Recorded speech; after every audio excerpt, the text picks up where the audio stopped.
que trabajar juntas, porque si este de aquí no pone bien el tornillo a la rueda, al final se desmorona el coche entero y tiene un problema. Entonces, al final tienes gente de search, de mobile, de insights, de direct marketing media, de gaming, bueno, hay una serie de cosas aquí que no tienen, o sea, que son estas u otras cualquiera, pero que al final lo que tienes que crear es grupos de trabajo multidisciplinares, y por eso cuando hablábamos antes y veíamos que a lo mejor en España estamos muy en el sota, caballo y rey de cuál es la composición de los equipos y cómo tiene que estar formada una agencia. Vemos que tiene que ser un equipo completo e integrado por un montón de disciplinas que son necesarias ahora a la hora de pensar. Si nos centramos simplemente en los equipos de planificación o en los equipos de creatividad, ¿cómo vemos los equipos de planificación de las organizaciones más sofisticadas? Pues por supuesto tienes los líderes de planificación que van a seguir estando ahí, y los líderes lo que van a estar acompañados es de planificadores especializados en la marca, y la marca es un valor muy importante y por supuesto hay que seguir trabajando en él, pero estrategas del entorno social, porque ya las marcas viven en el entorno social y todo es social, por lo tanto es necesario pensar en esa dimensión de cómo va a vivir la marca, en la parte de engagement con el consumidor, que es fundamental, y en una parte importantísima que es la parte de analytics. Al final, si tú no haces medición, no sabes qué es lo que está pasando. Si miramos en los perfiles de creatividad, y esto ya lo hemos visto desde hace algún tiempo, al final es copy, arte y código, porque tienen que trabajar de la mano para poder ver las capacidades que te ofrece el entorno. Y ya no es el entorno digital, sino es cómo trabajar la parte de tecnología en el apoyo del pensamiento de hasta dónde puedes llegar desarrollando tu producto o tu trabajo. Si miramos una nueva organización y cómo debería estar conformada este nuevo tipo de organizaciones, que al final esta es una lista muy amplia de servicios, pero es que todo esto, si lo vamos mirando punto por punto, son servicios necesarios cuando hoy en día te pones a trabajar en una marca y en su comunicación, o cómo se enfrenta a los nuevos usuarios. Al final tenemos una capa que es la de servicio al cliente, que siempre va a estar, y por debajo de esa capa tenemos la parte de estrategia. La parte de medios es fundamental, porque al final hoy en día está muy pegado tu contenido junto con las audiencias, tú no puedes separarlo, no puedes decir voy a generar un contenido sin pensar cómo lo vas a distribuir. La parte de visual design, que es súper importante también, copyright por supuesto. La parte de user experience es muy importante, porque al final la usabilidad para el consumidor es una capa clave. Tienes la capa de tecnología detrás, pero veis que diferenciamos un poco lo que es tecnología pura y desarrollo de lo que es capacidad o conocimiento tecnológico dentro del entorno del pensamiento. La parte de analíticas es una de las áreas clave que tiene que estar incorporada dentro de las agencias, y la parte de estudio de producción y por supuesto finalmente los entregables y cómo se desarrolla el trabajo para el cliente. Y con este tipo de organizaciones al final eres capaz de desarrollar todas o algunas de esas cosas dependiendo de cómo trabajas. Una pregunta, Kika. Estas son las conclusiones de vuestro viaje a Estados Unidos, ¿no? De Sí. lo que habéis visto de cómo están funcionando las... Sí, hemos estado de nuevo una semana en Nueva York y hemos estado con compañías tanto independientes como multinacionales, y lo que hemos estado viendo es un poco el futuro. Lo que intentamos cada vez que vamos allí es ver a las compañías más innovadoras dentro del sector para ver cómo está evolucionando el negocio. Gracias. Si miramos al último quote de Gartner, decía que en el 2017 los Chief Marketing Officers comprarán más tecnología que los Chief Information Officers, y esto es porque al final en el marketing es necesario, al pensar en las audiencias, cuál es la tecnología. Tres temas fundamentales que podemos extraer de este viaje. Los datos, la parte de social media, que es verdad que todo el mundo habla, pero que vemos una dimensión de la forma de trabajar en social media un poco distinta de lo que todavía vemos aquí. Y la parte de contenidos, que estos son las películas de BMW de hace 10 años, yo creo que tienen, pero que fueron un poco de las pioneras en cómo trabajar este branded content.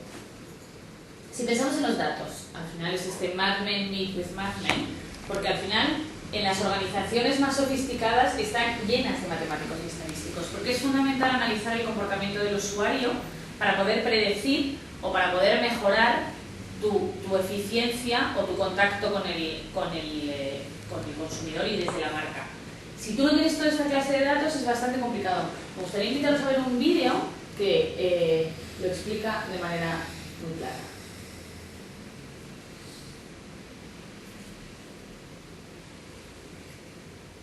Did you know that by studying shopper habits, companies can predict what you want to buy? And sometimes, that's a problem. A few years ago, for instance, a father walked into a Target store in Minnesota, clutching an ad. He started yelling at the manager. "Did you send this to my daughter?" he asked. The ad contained all these coupons for baby clothes, bottles, formula, cribs. She's still in high school and you're sending her ads for baby clothes, he screamed at the manager. Are you trying to encourage her to get pregnant? The store manager apologized and a few days later called the guy to apologize again. The father was somewhat abashed. It turns out there's been some activities in my house that I wasn't aware of, he told the manager. I had a long conversation with my daughter. She's due in August. It turns out I owe you an apology. Target had created a computer model that could figure out which shoppers were pregnant just by studying their shopping habits. Identifying pregnant women is the holy grail of retail. People with new babies are so tired that if you can get them inside your doors to buy bottles and formula, they'll end up buying everything else they need as well.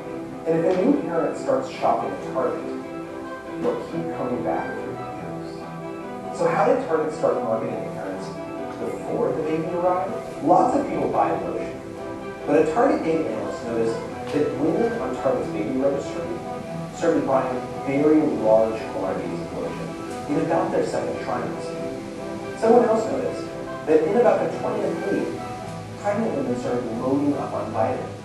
By crawling through the data, Target was able to identify about 25 different items that, when analyzed together, would allow them to predict if someone was pregnant. Target's program was so accurate that it could assign almost any regular shopper a pregnancy prediction score.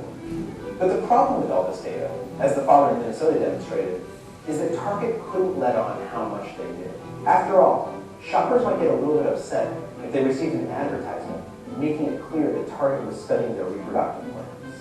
So how did Target solve this problem? They started mixing in ads for bottles and formula with other products that had nothing to do with pregnancy, like lawnmowers and wine glasses, things that they knew a pregnant woman wouldn't necessarily be interested in. As a result, the baby ads looked random.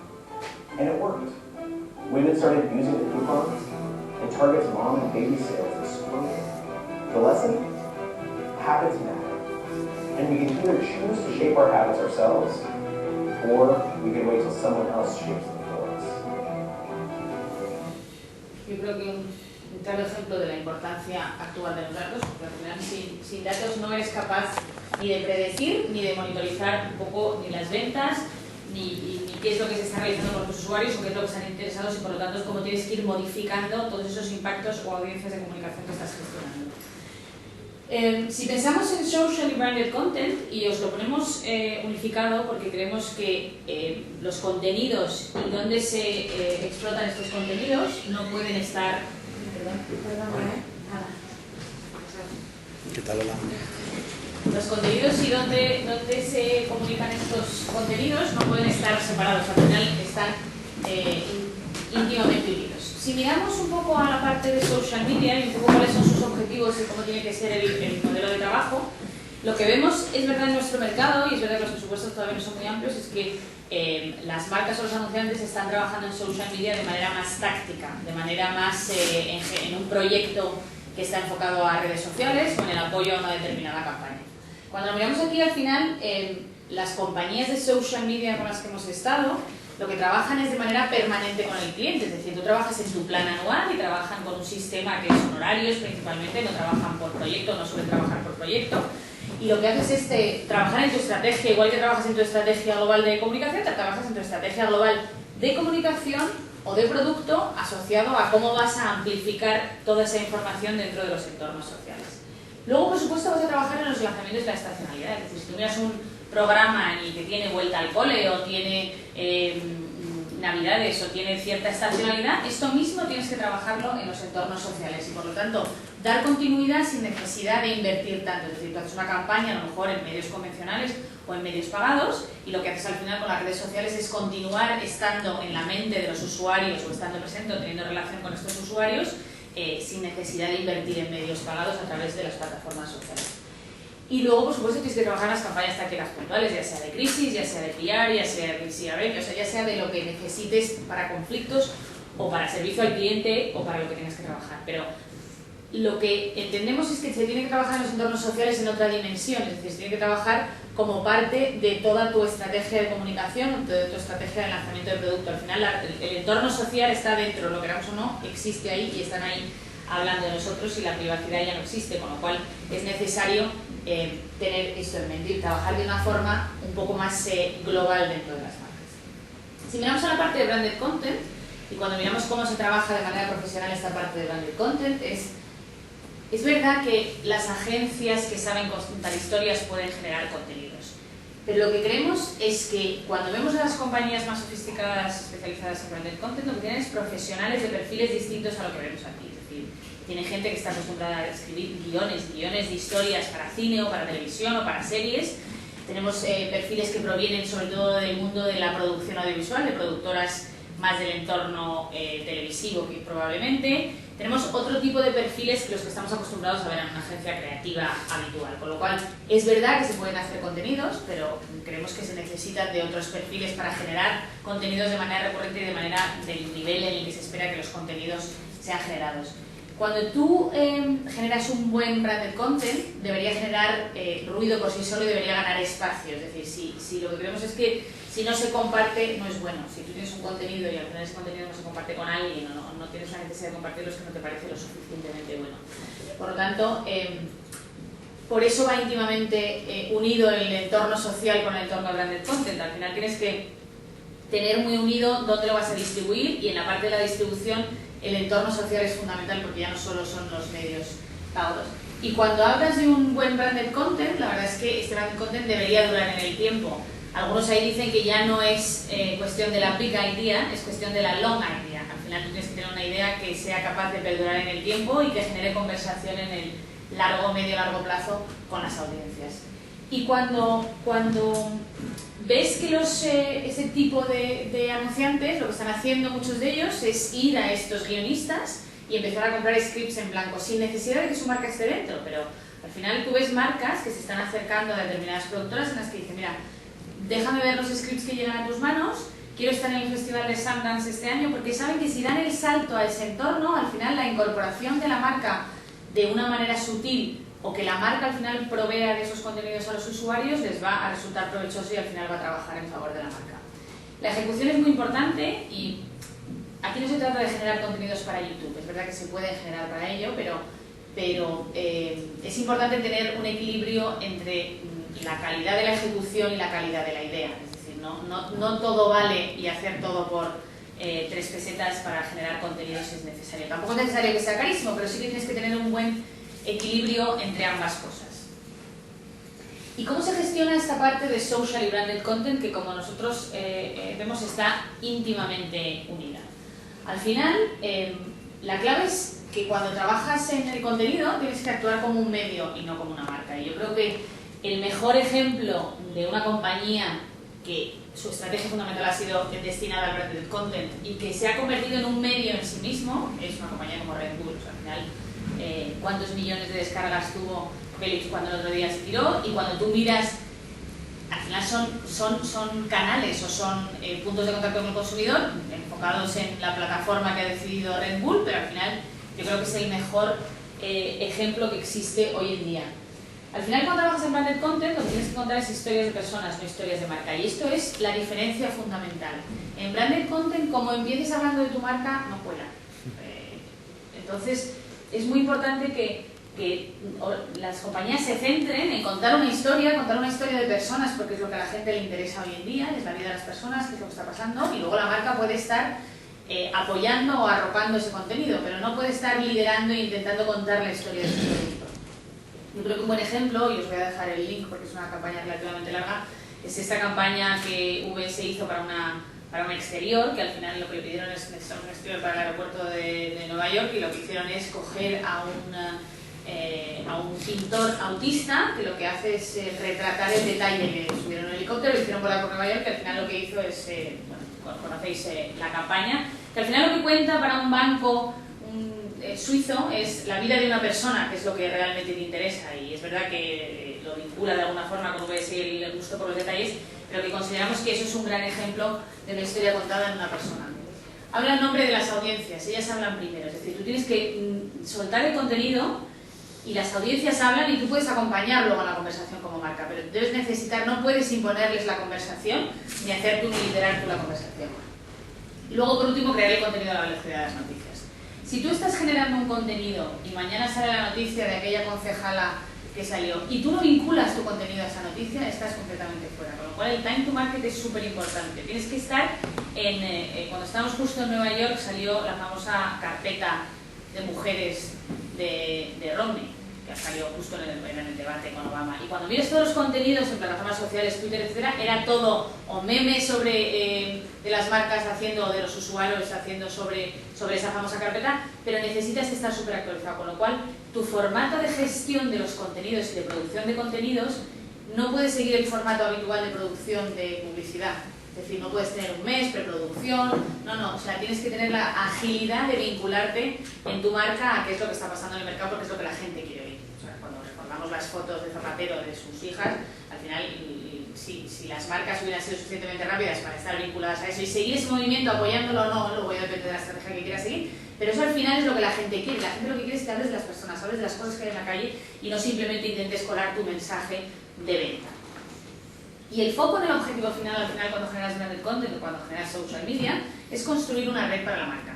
Y cuando hablamos de una red, allí lo llaman network, aquí network nos despista un poco el concepto porque te vas un poco a los grupos de agencias, pero lo que ellos llaman es, al final lo que tienes que generar tú es una red, es una serie de canales como si fueran tus canales propios, es decir, como si tú tuvieras un NBC propio y gestionases esa cantidad de canales que tienes a tu disposición como si tú fueras una marca y esos fueran tus propios medios. Al final tú tienes Facebook, YouTube, cualquiera de las plataformas sociales con objetivos distintos porque no todas ellas tienen los mismos objetivos, pero trabajas, y por eso es la importancia de trabajar de manera estratégica en el entorno social, con un rol específico. Pues para Twitter voy a trabajar en servicio al cliente, para Facebook voy a trabajar en social CRM, para YouTube voy a trabajar en entretenimiento, pero tienes que gestionar todo ese conjunto de plataformas o de oportunidades sociales como si fuera tu propia network o tu propia inversión en medios, si lo miramos desde el modelo más del pasado. Y gestionar eso como tu comunidad, de tu altavoz para el mercado. Esta campaña que se monta. Por lo tanto, al final lo que vemos hoy es que el contenido es el rey y es súper importante, pero la distribución es la reina. Y esto no puede estar separado. Al final tú tienes que pensar en un contenido, pero ¿para quién lo distribuyes? ¿Cómo lo distribuyes? Y por eso el entorno de las redes sociales o de los entornos sociales. Y esto es clave, y esto es la mayor diferencia, y el formato de pensamiento tiene que ser distinto. O sea, no solamente tengo que tener un departamento de medios, tengo que tener a alguien que sepa cómo trabajar con las audiencias y cómo las voy a gestionar. Por eso teníamos un departamento, como veis, de medios o de canales dentro del nuevo tipo de organización. No sé si habéis visto esta campaña, también es una campaña larga que os aconsejo ver, es toda la campaña de branded content de Intel y Toshiba llegaron a una alianza y han generado estos contenidos, que al final es una serie de televisión, una serie de episodios en los que por primera vez tú puedes participar y ser el protagonista de esta serie. La verdad es que es muy interesante, es una plataforma desarrollada simplemente en Facebook. Por resumir un poco, los 9 puntos a tener en mente hoy y ahora a las 10 y 10 de la mañana, porque la verdad es que no sabemos si esto dentro de 3/4 de hora probablemente sea distinto. Pero hoy en día, ahora mismo lo que tenemos que tener en cuenta es que todo es social. Es decir, ya no es una cuestión de tú haces social media o tú tienes una compañía que lleva en social media, no, todo es social. Es que ¿quién no tiene una repercusión social si lo hace relativamente o medianamente bien? Hay que estar en los entornos sociales, pero no como una oportunidad de simplemente voy a ver si hablan de mí o soy trending topic en Twitter, sino como ese network que hablábamos o ese canal enorme que tienes a tu disposición para poder hablar. Todo el mundo mira al oeste y Silicon Valley y Palo Alto y es muy interesante, y es verdad que hay cosas que están pasando muy interesantes, pero si tú miras al este y miras un mercado como China, se está produciendo bastante más innovación muchas veces si lo pones en su conjunto que Palo Alto. Y si tú ves Redren, que es la red social más grande de China, y cómo están trabajando de ahí, hay que echarle un vistazo y no hay que dejar de mirar al este. El culto al yo creo que esto es algo que llevamos viendo bastante tiempo, y los individuos, los usuarios, queremos estar en los procesos de co-creación. Las marcas necesitan invitarnos a ese proceso, necesitan preguntarnos qué es lo que estamos buscando, necesitan a través de esos datos entender qué es lo que el consumidor quiere. El tema de las impresoras 3D, esto es algo que sí que vemos que va a llegar. Hemos estado viendo un prototipo y analizando un poco el resultado, la verdad es que es bastante increíble, pero sí que creemos que es algo que cada vez las cosas pasan más rápido y que esto hoy nos parece ciencia ficción, pero sí que creemos que va a haber una oportunidad en el futuro de tener el producto de manera inmediata con este tipo de impresoras. y al final lo que el consumidor quiere es utilities. Esto es una campaña que se llama el Refil de Felicidades, que se ha hecho en Brasil de Coca-Cola.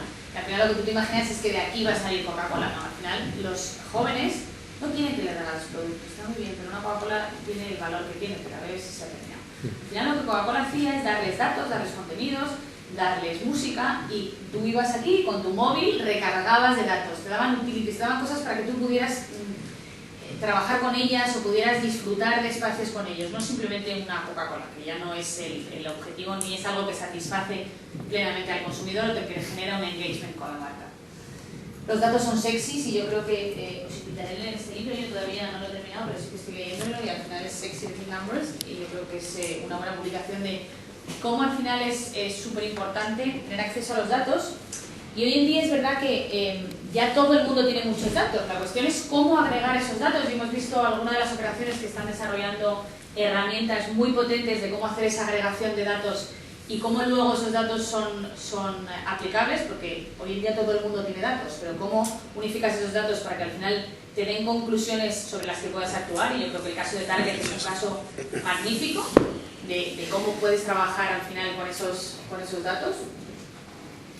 Monitorización de la vida de las personas, esto es una obsesión que tienen los consumidores. Al final los consumidores, y el éxito de muchos de las plataformas, y de Twitter, por ejemplo, al principio, que era que la gente, al final tenías a Oprah diciéndote, ahora voy al cuarto de baño, ahora me siento, ahora me bajo del coche, ahora... Y al final a la gente le gusta monitorizar su vida. Yo creo que si nos acordamos del diario que hacíamos muchos de nosotros durante algunas temporadas de nuestra vida, eso al final es esa posibilidad de exponer, la gente no tiene miedo a la privacidad, y yo creo que esta pulsera al final es uno de los últimos ejemplos, y surgirán infinitos, de cómo al final quieres ver cuántos pasos has dado, qué has hecho hoy, ponerte a competir contra ti mismo, compartirlo con gente. El diario era para que no lo leyera nadie, no para que no...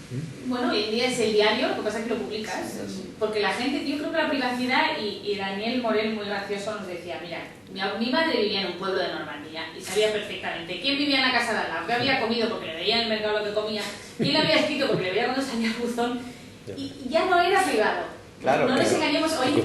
Eso es una cotilla, madre. Pero digamos, la gente, tú sabías lo que hacía la gente, pero la gente no hacía una exhibición de su vida. No, pero hoy en día la gente ahora ha sí. cambiado y le gusta. Las redes sociales, claro. Le gusta compartir. Te da la oportunidad ¿Pero compartir su vida. Hay gente, te da acceso a ver a mucha más gente a la que no veías antes, te da acceso a tener contacto. Fíjate si les gusta compartir, que ayer estaba sí, es evidente que les gusta, no sé si será que yo soy muy... A mí me parece, el misterio me parece más interesante. Bueno, pero eso serás tú. Pero puede ser el misterio dentro de... O sea, cuentas lo que te apetece contar. Lo que veo no me parece tan misterioso, me parece bastante estúpido en general. Pero bueno, fíjate si la gente le gusta... No deja de ser una opinión personal. Fíjate si la gente le gusta compartir, que ayer estaba yo viendo el diario a las 12 en la RT de la noche, y decía la policía alemana, porque ya están subiendo los ¿cómo se dice? Los asaltos a las casas, ¿no? El robo, que claro, que si la gente pone en su social media, oye, que me voy de vacaciones esta semana y aquí están mis fotos del Caribe y tal, pues se lo están poniendo muy fácil a los capos para que vayan. Y decía, pues ya, no pongáis en la social media que os vais de casa. Que no estás, claro. Pues puede ir así un gran problema con... Que ahí se están pasando... Pero lo que tienes que medir, lo que tú quieres contar, lo que quieres compartir, y lo que no, hay gente que está en el extremo. Pero es que a la gente le gusta eso, es que es lo que hay ahora mismo. Está claro, ¿no? Manuel, es que la gente está en eso, es una locura un poco, pero son los tiempos que corren, ¿no? No puedes ir en contra de eso. Siempre ha habido gente loca y siempre ha habido gente loca, o sea, da igual que viva en las redes sociales o no. Yo creo que lo que hace hoy en día es poner en público un poco lo que, como tú quieres ser y como tú quieres compartir. Yo creo que cada uno gestiona un poco sus entornos como quiere, pero vamos, que es público no lo podemos negar, y que a la gente le gusta, porque si no, no habría esos millones y millones de usuarios compartiendo información todos los días. Y luego pensaréis, no hemos hablado de movilidad, sí hemos hablado de movilidad, porque al final esto que se habla de la segunda pantalla o la tercera pantalla es la primera pantalla. ¿Hace cuánto que no ves algo en la televisión? O sea, yo por lo menos hace 12 horas, yo hace bastante más, pero... ¿Y hace cuánto que no miráis la pantalla de vuestro móvil? Con lo cual, esto es la primera pantalla. Y al final, en Europa es verdad que estamos más avanzados con todo el tema de geolocalización, tarjetas de embarque, es decir, al final ya tienes muchas cosas en los móviles, pero esto va a seguir trabajando. Y al final el móvil no deja de ser más que un hilo conductor entre todo, porque tú lo que puedes hacer es todo lo que hemos hablado antes, lo puedes consumir o lo puedes utilizar dentro del móvil. El único problema de los móviles es todavía la diferencia de tecnología que hay. Al final estamos con 3 dispositivos todavía para los que la programación sigue siendo complicada, con lo cual hay que trabajar en velocidad en tecnología y en velocidad en intentar evitar esta fragmentación para que el medio progrese más rápido. Y luego intentar educar en que al final el premio que tú tienes que tener tiene que ser mayor que el esfuerzo que te piden. Al final hay muchas acciones en mobile, pero es métete en la página, descárgate la aplicación, después de 20 minutos de descargarte la aplicación, mete tus datos, después de 20 minutos, mire, perdón un momento para que usted me regale una chapa, si no le importa, es que no voy a hacer todo esto. Con lo cual yo creo que hay que racionalizar un poco este mundo de la aplicación, que es una de las áreas muy interesantes de crecimiento, e intentar que el beneficio esté equilibrado con al final el esfuerzo que te pide. Y como conclusión, nosotros vamos cada año y cada año los negocios cambian. Es fundamental que cada uno en nuestros negocios, y especialmente las compañías, cambien. Yo creo que no podemos dejar que nada siga igual y que yo creo que alguien que había montado un negocio y que efectivamente era muy exitoso, si se queda ahí, ese negocio no le llevará al éxito. Al final, si miras las grandes compañías y los Nike y los Apple de la vida, lo que hacen es modificar cada minuto su negocio y encontrar nuevas vías, encontrar nuevas formas de contactar con el consumidor. Nosotros, para empezar, no sé si habéis dado cuenta, hemos cambiado nuestra identidad corporativa hace algunos meses. Así que, y tratamos de seguir modificando. Así que, muchas gracias por venir y espero que si tenéis preguntas. ¿Con qué líderes habéis hablado esta vez como otras veces que os hayan dado pautas de cómo van a evolucionar sus redes? Hemos estado con 26 compañías, ahora mismo no me acuerdo exactamente de todas, pero grandes hemos estado con el grupo Publicis, hemos estado con el grupo Macan, hemos estado con Ogilvy, hemos estado con Wunderman, hemos estado con el grupo BDO y luego hemos estado con muchas compañías independientes, compañías especializadas en redes sociales de un tamaño muy grande, como compañías como We Are Social o compañías como el 80, en las que ves su modelo de negocio como un nicho muy interesante y no simplemente un nicho y una pequeña compañía, en realidad son compañías enormes y muchas de ellas han sido incluso ya adquiridas por grandes multinacionales. Hemos visto a Grupem y a todas sus agencias de medios y la verdad es que también es interesante ver un poco cómo está evolucionando el mundo de las agencias de medios y sobre todo su capacidad en el mundo de los datos. La verdad es que hemos visto algunas operaciones muy sorprendentes y yo creo que eso es una de las ventajas competitivas que tiene el área de los medios. Al final tiene acceso a un montón de información y compra un montón de información que si agregan bien esos datos tienen una capacidad de actuar dentro de las marcas de manera muy relevante.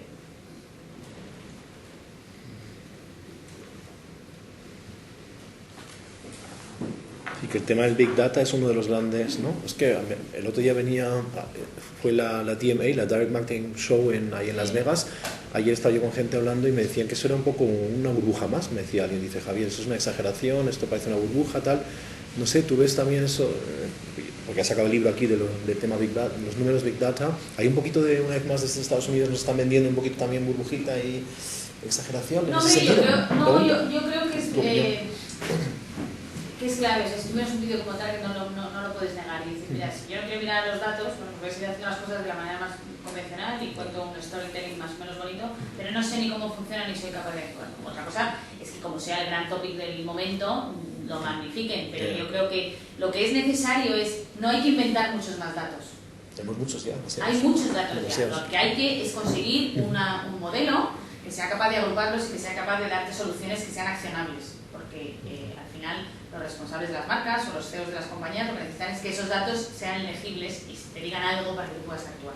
Pero yo creo que no es una burbuja, o sea, yo creo que es necesario y que hoy en día están ahí los datos, porque al final tú tienes dónde han estado las personas, luego depende de la legislación de cada país, puedes o no quedarte con las cookies, etcétera, pero sí que tienes información de qué está buscando esta persona y si yo puedo satisfacerle esa necesidad de manera más ágil que él siga buscando, yo creo que es importante. Al final, si tú piensas ¿cuál es la satisfacción que te produce a ti un buen anuncio de 30 segundos, que no dudo que te produzca mucha satisfacción, o hacer una búsqueda en Google y encontrarlo? Míralo. O sea, depende de lo que busques, pero si tú estás buscando algo de lo que tienes mucho interés y te aparece, y eso al final es agregar datos, porque al final es esa capacidad de cómo buscas la información y cómo encuentras, cómo te facilita un buscador como Google la información que estás buscando. Yo creo que no es una burbuja, lo que ahora se habla mucho porque es verdad que es muy importante.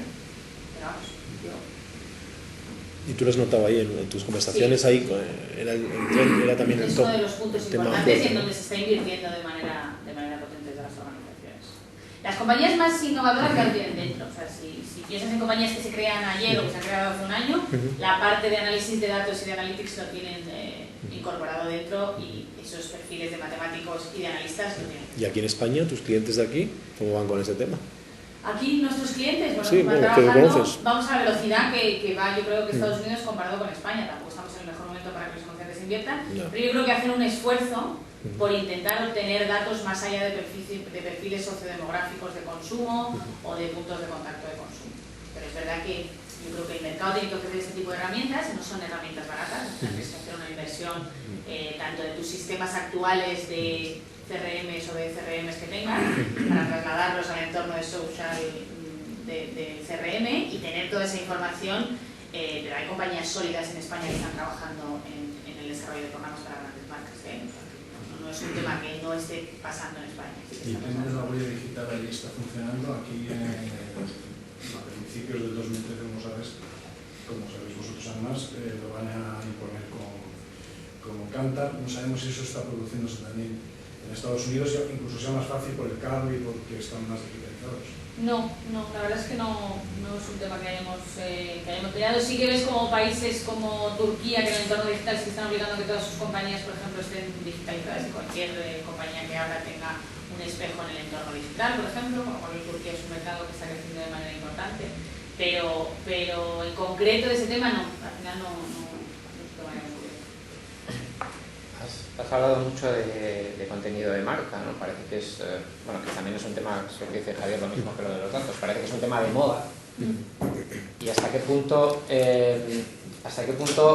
habéis notado que hay moda o que hay sustancia? Porque me parece que es una cosa, a mí me parece que las compañías, por lo menos en España, parece que están entrando en eso y bueno, ya vemos con qué resultados a veces, ¿no? Porque a mí me parece un tema muy difícil, ¿no? Es que parece que ahora toca hacer contenido. Joder, hacer contenido es que es una cosa súper difícil hacerlo bien, lógicamente, ¿no? Y no sé cómo habéis visto ahí hasta qué punto cuál es el porcentaje de sustancia, digamos, y de una cosa que se nota que es importante y otra parte como de la fascinación ahora de que toca, ¿sabes?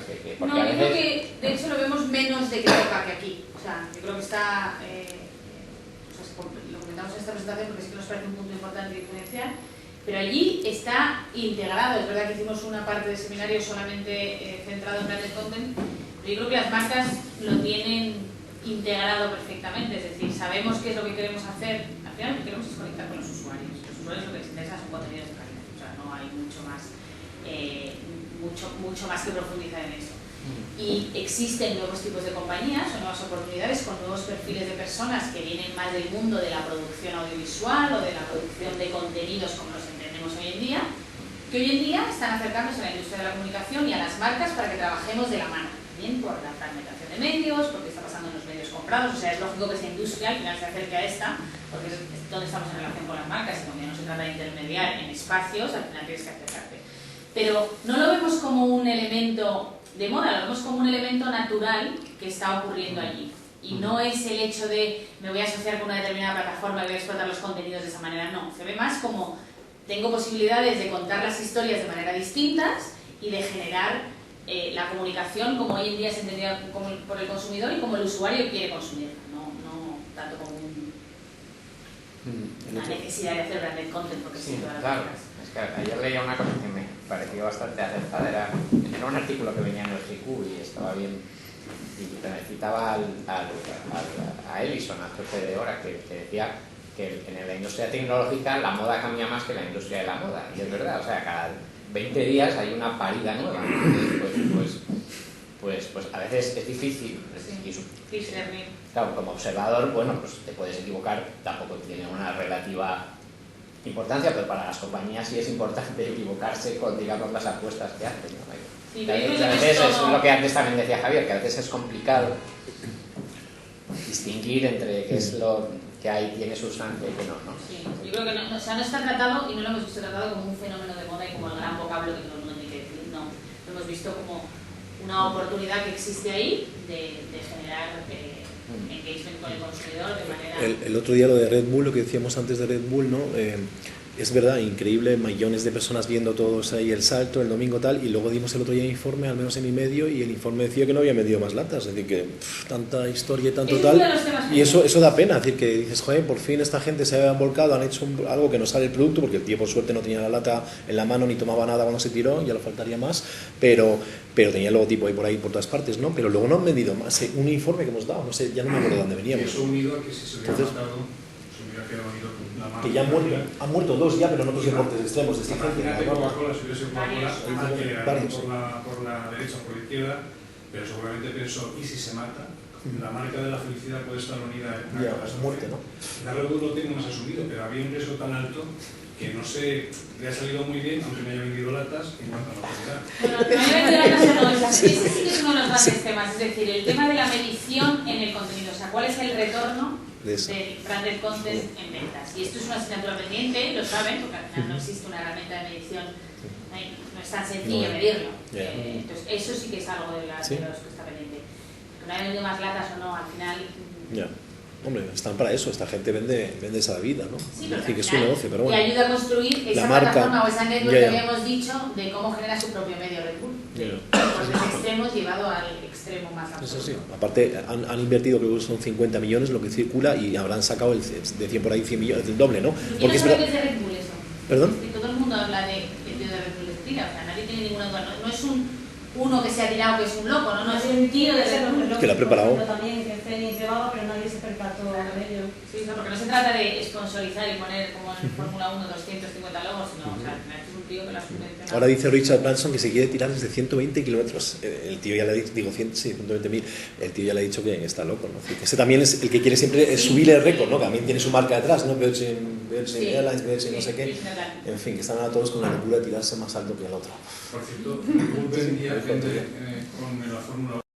¿He estudiado cuánto vende con la Fórmula 1 también en latas? No. Anda por el estudios, ¿no? No sé.